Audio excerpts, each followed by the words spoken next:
CBSE एक नया integrated system launch करने जा रही है। इसमें स्कूलों में जो वेलनेस टीचर्स हैं और जो काउंसलिंग टीचर्स हैं उनके लिए सीबीएसई एक डिजिटल डिजी एग्ज़ाम, यानी कि जिसमें डिजिटल मोड में एक एग्ज़ाम होगा, ऑनलाइन एग्ज़ाम होगा, ये इसको कंडक्ट कराएगी। इसमें वेलनेस और काउंसलिंग टीचर की काबिलियत को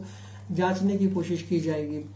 एक्चुअली इस एग्ज़ाम में जो डिजिटल बेस्ड एआई प्लेटफॉर्म पर होगा, एग्ज़ाम को पूरी तरह से इंटीग्रेटेड रखा गया है। इस एग्ज़ाम में जो है वो इसका मकसद काउंसलिंग और जो वेलनेस टीचर हैं उनकी एलिजिबिलिटी को चेक करना है और उनको ये कैपेबिलिटी कितनी है उनके अंदर वो चेक करना है। क्योंकि जो असल में ऐसा देखा जाता है कि जो स्कूल्स हैं वो आमतौर पर या तो वेलनेस और काउंसलिंग टीचर्स को अपॉइंट ही नहीं करते, और अगर अपॉइंट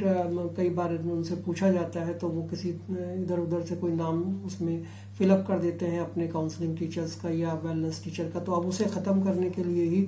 सीबीएसई ने एक नया ये सिस्टम लागू किया है कि वो ऑनलाइन एग्ज़ाम करेगी उन वेलनेस और इंटीग्रेटेड वेलनेस और काउंसलिंग टीचर्स के साथ, ताकि उनकी काबिलियत को जांचा जा सके कि वो वाकई स्कूल में प्रेजेंट हैं भी या नहीं, और अगर हैं तो उनमें कितनी काबिलियत है।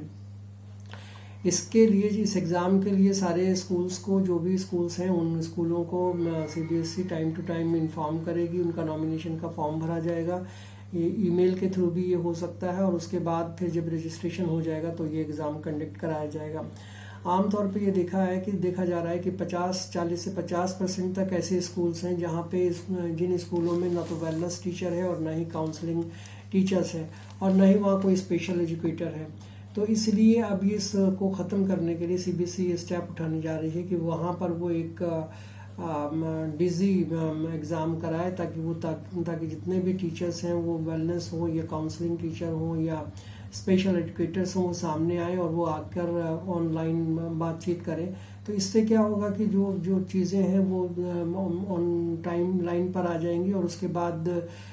इससे स्कूलों को भी कई बार फ़ायदा होगा। टीचर्स को स्कूलों को टीचर्स अपॉइंट करने पड़ेंगे और बच्चों को भी इससे भी फ़ायदा होगा, क्योंकि ये जो चीज़ें अगर होंगी, मान लीजिए काउंसलिंग टीचर स्कूल में होता है या वेलनेस टीचर होता है या फिर